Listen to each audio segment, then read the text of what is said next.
You have the tools at your service. Go and use the tools that are out there. If it's your banking app, your AI. Do what you have to do now so that you can do what you want to do later. It's time to really get out of, you can have traditional residue on you, but it's time to start looking more forward towards the future. All right, welcome to another episode of Legacy Mindset Podcast. And we got a special guest with us today, Miss Rebecca Pappas. She is a financial advisor. She's been in the industry for 12 years. And I'd like to thank you for coming on today and blessing us with your knowledge and your gifts and letting the people know, all there is about vesting, retirement, and all the services that you have to offer and you want to give to the people. So thank you. Oh, it's honestly my honor. And thank you so much for asking. It's a privilege. Education is important. Knowledge is power. And I'm happy to provide anything I know that's going to help people do better and feel better about their futures. We thank you for tuning in to Legacy Mindset. I want you to hit that thumbs up button for me and then hit that little bell icon to get notified every single time that we put out content. All right. I like to welcome you, Miss Rebecca. I thank God for my mother who connected me to you. Got to give a shout out to moms. So with that being said, let's get it. All Lady right. Cecilia is one of my favorite people. And she is winning and I am winning because of her. Right. Yes. She said it all the time, winning. I asked her, how's she doing today? Oh, she said, I'm winning. How are you doing? I said, I'm winning too. Yep. I know. Right. Let's try to get some. I adore her for that. I love her attitude. Yeah, for sure. All right. So with the first question, let's just, get right into it. Sure. Okay. Why would someone start investing early? Why would they want to start investing early in life rather than waiting, until they're about in their 30s or 40s or 50s getting started? So huge benefits of starting early. First of all, even small amounts of investing can pack a punch down the road. You put a little by little, you have compound interest. You have dollar cost averaging, which is really important. If you put a steady amount every month, it doesn't matter if the market goes up or down. When the market goes down, you get to buy more of whatever you're purchasing, right? And that steady flow makes a big difference. It allows you to accumulate more over the long run. When you are younger, you have way more time on your side to withstand the ups and downs of the market versus somebody like me who's pushing 60, all right, and maybe has 10 years or so to retirement. And, I won't be able to make the same kinds of investments as somebody younger can.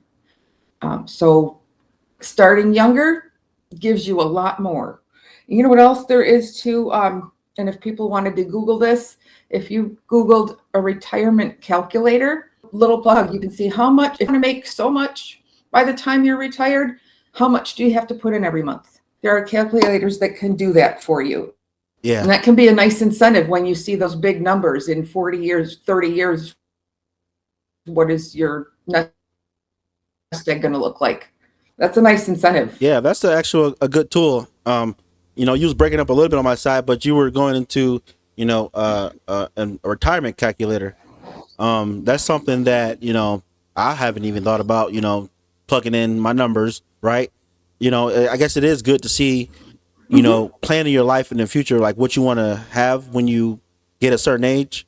And then, if there's tools out there like the retirement calculator, plug it in, I think that's part of like planning basically, right? Plug it in, some stats. If you're in your 20s, let's say you're putting a couple $100 a month into a plan. Let's assume a 7% interest rate. In 40 years, by the time you're 65, there's like $900,000 there.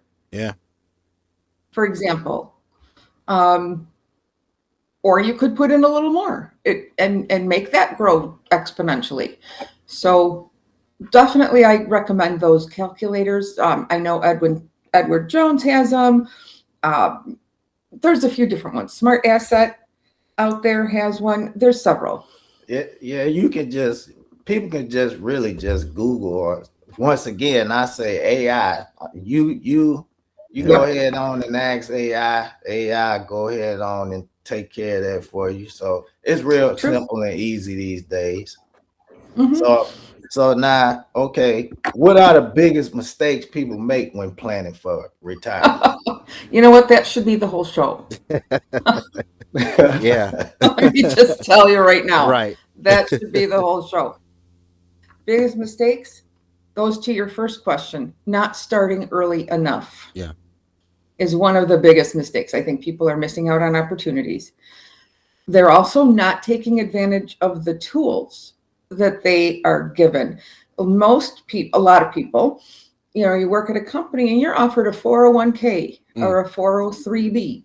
Mhm. Those people who are self-employed can do a self-employment pension. Um, and those are nice tools to have where the company provides that to you. You put a little small percentage of your check in there. They'll withdraw it and they'll withhold it from your check every month. And especially if that company matches, that's free money. Yeah. Mhm. What are you doing if you're not doing that? Yeah. That's leaving money on the You know what I table. mean? Absolutely. And Yeah. if you can put the maximum amount in where the company will match that number, oh my gosh, Yeah. talk about rates of return. Yeah. I remember my first job coming out of college. I mean, not coming out of high school. You know, they did a 4% or 5% match. And I That's took, big. yeah, and I maxed it out too. So, and I think it was like in like 2 years, I had like over $20,000 in my retirement already, and I'm like, I mean, Thousand, yeah. I'm 18 or 19, 20 years old, and looking at my retirement, I'm like 20K. Oh, that's a lot. And So the more money you have in there, the more money you're going to make yeah, too. for Money sure, makes money. exactly. So that's a That's huge thing. that right there made my ears perk up even more because Yeah, I'm telling you, My, yep. I can witness to that. Mm-hmm. 1,000%. And you know what else? A lot of people mistake not understanding their retirement planning. It's a slow roll. It's not, it goes to your episode last week, right? About the power of patience, yeah, Mhm. right? It's a slow roll. Get rich quick schemes are not the answer. Lottery is not a retirement plan. No, no, Okay. And I know a lot of people play whatever. Um, right. and then you have to understand the rules when it is time to take your distributions. What are the tax implications? What are the rules? How and when to take them? How is it going to affect your Social Security? If you had to retire early and you didn't save enough, are you going to be okay? There's a lot, so working with someone or just making sure that you're educating yourself on those things is huge. I just real quickly wanted to add too, though, with the retirement nowadays, and I'm quite sure you probably know about this, Miss Rebecca, but how they're trying to incorporate crypto and real estate. They're trying to Mhm. broadening the retirement plan. Yeah, And I think that's a game changer there in itself. That's big. That's it real can big. be. You have to know what you're doing. And I will never profess to be an expert on crypto. I know we've talked about that, um, just for different reasons in the markets that I deal with mostly. But there's nothing to say that can't be a viable part of your overall plan. I wouldn't put all my eggs in one basket, yeah, but Right, and you have to have um, the risk tolerance right. for it. Uh, yeah, It's not for everybody, but Let me it could be for right. the right people. Let me read this to you guys right quick. As of March 2026, the U.S. Department of Labor has proposed regulations that make it easier for 401k plans to include alternative assets, Mhm. including cryptocurrency, private equity, and real estate, aiming to broaden investment choices. And Yeah. again, see, times is changing, Yeah. Sure. it's time to really get out of, you can have traditional residue on you, but it's time to start looking more forward towards the future. Yeah. Because things Bingo. changing. All the time. And you're so right. You're so right. That's, again, it's just so important to keep up with and what's available. And if you can talk to a professional, they have a lot of insight that sometimes you won't find just anywhere. A couple other things I wanted to say before we go on to the next question. When also think about medical expenses and long-term care, because that's another huge expense that could wipe everything you've done here out. Right. If you haven't prepared for that, if you don't know what life is going to look like, if you injured on the job and can't work anymore, need help with activities of daily living, what is that going to look like? And your nest egg that you're working so hard to build right now can be wiped out just like that. Yeah. Right. So those are things. And then talking to an attorney for estate planning and powers of attorney and wills and trusts. And there's a lot. There's a lot to it. And I think people just need to be educated. Right. Yeah. Yeah. Like you said, knowledge is power, right? 1000%. So this leads into the next question. Like, so with so many investment options out there, right? You already touched on some. Where should, I guess, a beginner focus first? Is it getting a 401k? Is it a Roth IRA, or is it is it investing in the stock market and mutual funds or ETFs? Like, what would you say? I think those are all good options, to be honest with you. But a beginner, work plans, and if you don't have anything offered at work, start an IRA at the bank if you needed to, or contact me. I mean, I'm just putting a little plug, or anybody that you feel that you can trust to give you some guidance. Yeah. If y'all want to get in contact with Miss Rebecca, we'll have the link in the description, all her contact information. She'll definitely set you straight, when you're planning out your life and your future. But you first of all, you got to know your risk tolerance. Yeah. Usually the younger you are, the more you're able to take a risk, but not every young person wants to be that risky. So it's all about do a little deep dive. What's comfortable for you? And then you're going to find portfolios and mutual funds, things that are going to match your risk. Okay. Right. So you would say for like a young person, I would say the risk tolerance is more higher than a older person, like in the 60s. Absolutely. It's so, yeah. I mean, the stock market, don't avoid it. We've had some record highs this year. It's crazy. Yeah. I remember back in the 90s when it went up to 10,000. Oh my God, that was a big deal. And now we're over 40. Yeah. Yeah. That S&P 500 is steadily growing over years and years. You know what I'm saying? Yeah. If you ain't got none, get it. 7,000. Yeah. Yeah. So yeah. Yeah, absolutely. No, I would say definitely get something started with. I know there's a lot of options out there. I would also make sure, you can be a little aggressive if you're younger, but also make sure you have a little bit of balance in there to hedge, and to kind of try to minimize any losses that may occur. Yeah. Stocks are awesome, but bonds can offset some of that. So yeah. So you mentioned IRA. What is the difference from a regular IRA and a Roth IRA?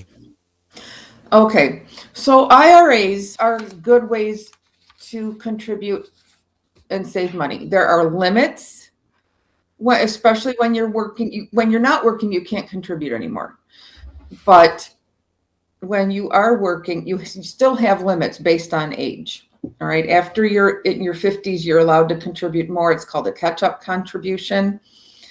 But an IRA is tax deductible with your contributions. That means you're putting money into an IRA that has never been taxed. And it's going to grow tax deferred. And you can take those contributions as deductions on your taxes. Okay. Now, as that money grows on an IRA, at some point, the law says right now when you're 73, you have to take money out. There's a certain number through the IRS that says you have to take this out based on your age because now we want our taxes. It's time. That age is slated to go up to 75 by, I think, 2030. Don't hold me to that. I think it's 2030, where the age, then you can keep your money longer. A lot of times people don't want to take them because they have no use. They just want to keep it there. You can't. Sam says, gimme. So that's that. And then, with an IRA, when you're passing it down, your heirs will have 10 years to liquidate that money and pay the taxes. You also want to be careful how you're taking, you can take loans out of it, that kind of thing. I never recommend it. You shouldn't.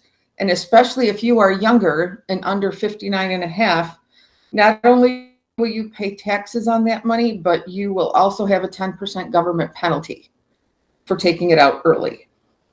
There has to be certain regulations, like first-time home buyer, certain disability requirements, things of that nature. There's rules about taking it out.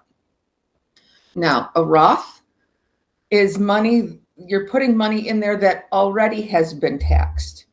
There's no tax deduction. But what's nice about a Roth is when you go to take that money out in retirement, you'll be able to take it out tax-free. Okay? There's no required minimum distributions. You don't have to worry about that like on the IRA side, because it's going to be tax-free anyway. The government doesn't need their money. There are some lower income thresholds. So you want to be careful. If you're making a little too much money, you may not be able to contribute to a Roth. The rules are a little different there. Your beneficiaries on those plans will also not pay taxes on those inheritance. So you saying that, so the government gonna get their money regardless, right? So you saying that a Roth, they'll tax you up front. And then when you got that stockpile of money into that Roth IRA, you don't have to worry about paying taxes when you want to withdraw it and do stuff, right? That's correct. Okay. And then the regular IRA is basically you put money in, you don't have to worry about paying taxes on the money you put in. And then until you take it out. Until you take it out to use it for whatever expenses or, new car or whatever. I don't know. When you get older. Right. So, after 59 and a half. 59 and a half. Okay. Okay. So when it comes to contributing, let's say like I use Fidelity. So of course they have it set up to whereas if you're a low earner, you can put, up to like $7,000-8,000 in per year. But if you're a high earner, that increases. I mean, and it increases a lot. Why is something like that though? Can you explain that? Well, I mean, even if you're earning, even higher earners, there's other vehicles for them, but contributing to an IRA, I think the rules are still the same. When you're older, you can contribute another extra $1,000 a year. So after, like when you're over 50, you can do 8,000 instead of, let's say, 7,000, or 8,500 instead of 7,500. Yeah. See, because like with Fidelity now, and I have Roth IRA. Okay, good. I could put more, but I would have to go through a back door, so to speak. But see, it's a lot of tricks to the. There's a ton. Yeah. So, but going straight in, it's they cap you off at 8,000. They do. Because everybody would be putting so much money in, and the government would not be getting as much in taxes. Right. Yeah. Mhm. So, how important is it when it comes to life insurance and building and protecting your wealth? Huge, huge, huge, huge. I think life insurance is, how do I want to say this? It's undervalued in people's minds, right? They think, Mhm. oh, I don't need life insurance. I'm too young. I have it through my job. I'm not, I'm going to be here for a while. I don't need it yet. Or I don't have kids. Who am I going to leave it to? There's certain reasons, okay, not to have it. But Right. for the most part, there's a bunch of reasons to have life insurance. First of all, yeah, who's going to pay for your stuff when you pass away? Right? So there's Yeah. one thing. That's And the how many people do you know they have to pass a hat? man. I tell you all the time. I see people Right? starting GoFundmes for their Yep. loved ones that passed, and I'm like, do anybody have life insurance? Because doesn't that cover the casket and the burial costs and all that stuff, right? It covers everything. You can use life insurance for, all right, your burial, cremation, Yeah. income replacement for your family, because when you die, that's Hmm. income that's not coming in Right. to raise your kids. You want, you can use it for the taxes. We just talked about IRAs, and when people inherit, they're going to have, they're going to have to liquidate in 10 years. Yeah. What if you had some life insurance, which goes to your beneficiaries tax free Mhm. to mitigate those taxes? So now you're actually leaving more money Yeah. Right, for your family. You're Exactly. talking about generational wealth, Exactly. right? I know right. that was kind of in our conversation. Hmm. So that's a big way Yeah. that families can that people can protect their families and their loved ones. Depending on the kind of life insurance you get, there's several different kinds out there. There's term insurance, which is temporary insurance that can fill a temporary need. Hmm. All Right. right. It might last 10, 20, 30 years. Once it's done, you can let it go if it has served its purpose. If you decide to hang on to it, please keep in mind that you are now 10, 20, 30 years older and your premiums are going to get jacked up. Okay. So that's part of it. It's not building cash value, but it can protect like a temporary situation. Example, when I had my children, I took out a term insurance policy for 30 years. That way, if I met an early demise, there's money there to help raise my kids and maybe put them through. Now that they're older and they're all adults and on their own, I don't need that policy anymore. When it was done, and I let it go. It Yeah. was temporary. I Yeah. still have permanent insurance Hmm. to cover my burial, to cover any other final expenses. Yeah. All right. So you could put your life insurance or put a life insurance on your auntie, your uncle, your cousin, anybody in your family, right? Not anybody. Anybody? There Okay. has to be insurable interest. Okay. All right. For example, you're not going to put life insurance on your neighbor. If your neighbor dies, what's going to be the financial burden to you? If Okay. your aunt, now here's the thing: if your aunt passes away, you have life insurance on her. Maybe you're her caregiver. Maybe she doesn't have any other children. Hmm. There's certain reasons to have life insurance on other people. Do you have to have a lot of money to get started? Yeah. That's a common misconception. And Okay. you don't have to have a lot of money to work with an advisor either. Um, but getting something started is better than not doing anything at all and waiting too late. $20. You can you can do some things with $20 every week or whatever. Just get it moving. You have to create the habit. Absolutely. And because you know how it's going to work for your future later. Exactly. 1000%. When you start getting the habit, you see the benefits that the habit is producing. You see that And that you're just makes you want to keep going. exactly, yeah. Once I seen my money was growing, my investments were paying off over time. I said, okay, well, let me keep this habit up because it's a good habit for me, right? So let me just continue to do it. Yeah. Oh my gosh, why wouldn't you? You Yeah. know, and I know in some of the things you saw, I'm just going to say, what does financial freedom look like? Yeah. Discipline. To be you doing the things that you have to do now so you can do all the things you want to do later. Exactly. That's good right How there. big is how big is budgeting when it comes to all this? Oh, that is probably key Yeah. because you need to know what's coming in.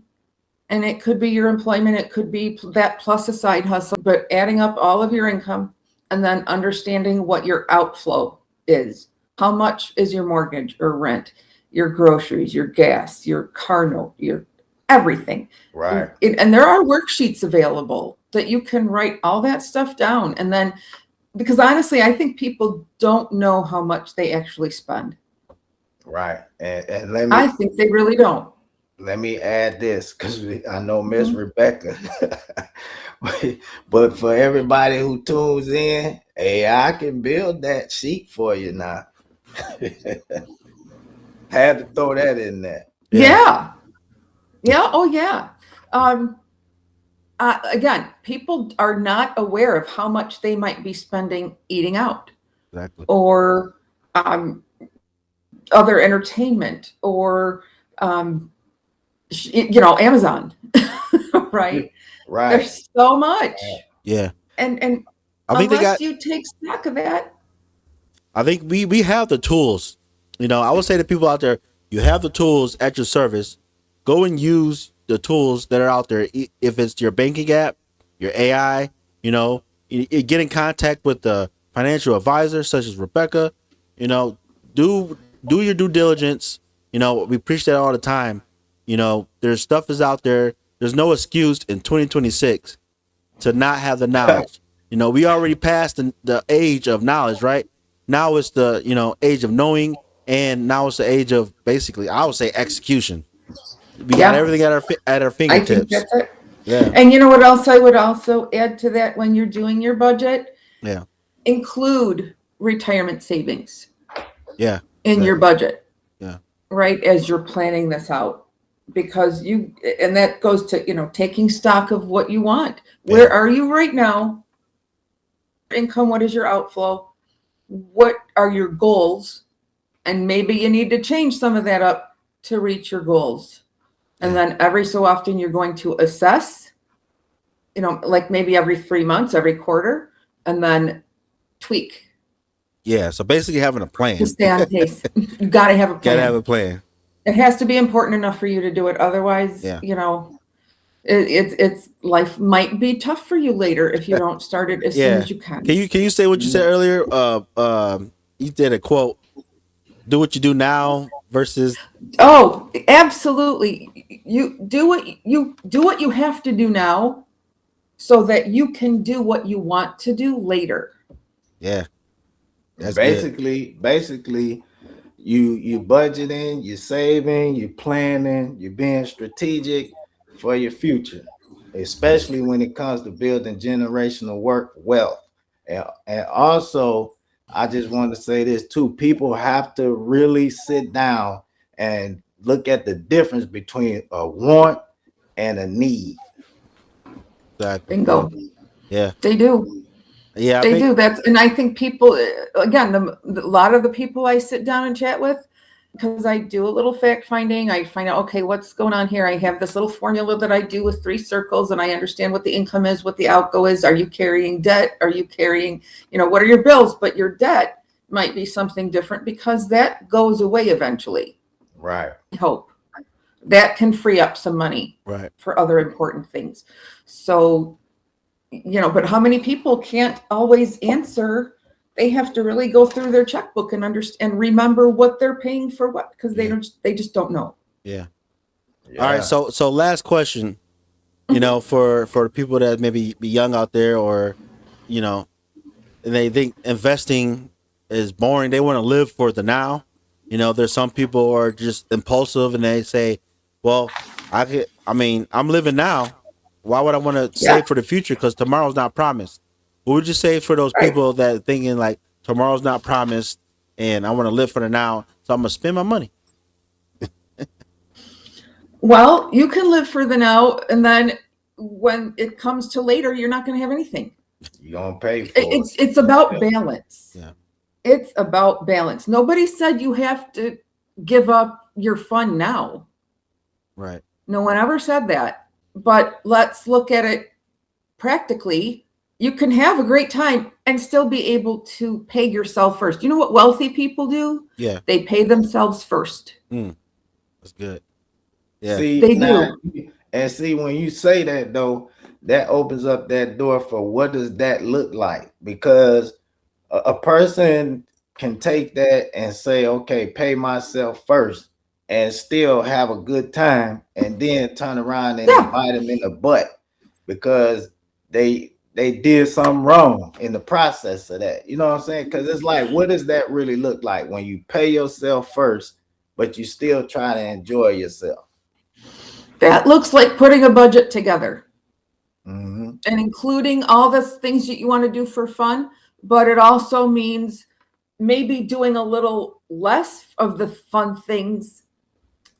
I'm not saying don't do any fun things, Right, I hear but you. maybe scale down some of the fun things that you do so that you have money to work with and putting things away and investing and providing for your future. Like I said, one night at the bar can pay for life insurance, for example. Yeah, you're right. All right. I mean, I'm You're just right, saying. especially nowadays. And the younger you are, the healthier you are, the more you can get. Right. And the chances of getting the life insurance. When we get older, we all end up with some health issues. And it gets a little more expensive. And oh, by the way, now you can't get, I just had this with another lady, you can't get what you thought you could have because there might be, an issue there that the insurance company says, no, you might have to pay a little more, but we can get you. Yeah. All right. So it's the younger, the healthier, the better. Yeah. Life insurance could be its own show. I'm just going to say. I want to share something. I want to share something though. Sure. Like when my father passed away, and I was in my 20s, my wife and I, and he didn't have life insurance. And of course, we had to borrow from the job, pay advance or whatnot. And it was very stressful. I mean, really stressful. And it's like, so I just want to encourage everybody. You really have to pay attention to your finances. And a part of budgeting is budgeting and putting money aside for some life insurance, because that's terrible. I'm telling you, it was stressful. And that right there, I wouldn't put that on anybody. No, you're grieving already because you lost someone you love. Why does there have to be a financial burden as well? Yeah. Right. That's Right? true.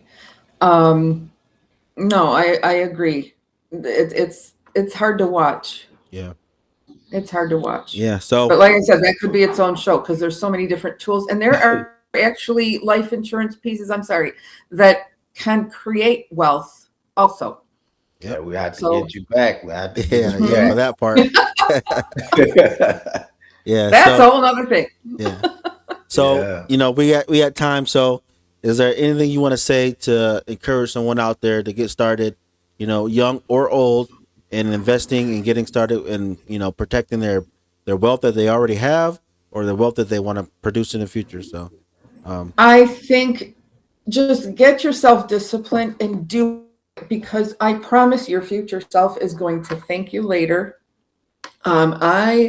There's plenty of people out there that can help and guide you. If you have questions, I am certainly one of them. Feel free to call, whatever, but get started as soon as you can. Even those who might be late to the party in your 30s, 40s, you know what, even 50s, there are ways to catch up. It you have to have the stomach for a little bit of aggression if you're starting that late, but you know what, it can be done. It can be done. It just, what are your goals? And we work for those goals. But do it. Exactly. Yep. All right. So this has been another great episode, the Legacy Mindset Podcast. You know, stay tuned. We got more to offer, and we thank our special guest, Rebecca Pappas, for coming on and blessing us with her knowledge. Legacy Mindset is about building wealth. It's the way of life. It's the way of living, and yeah. So we thank you, Miss Rebecca, for coming on and blessing us with your knowledge. I appreciate you so much. Thank you. Ms. Rebecca, can you tell the viewers how they can reach you, or any social media platforms or whatnot? I have a website. You can Google Rebecca Pappas. I'm at Bankers Life. That is the company I work through, and we do things in person, which is great. But Google me. Google our office is in Livonia, Bankers Life Livonia. I'm there, and happy to be of service wherever I can be. All right. Thank you. All right. Legacy Mindset, the way of life, the way of living. Yeah. Peace. Yeah. Thank you. Thank you, Miss Rebecca. All right. My pleasure.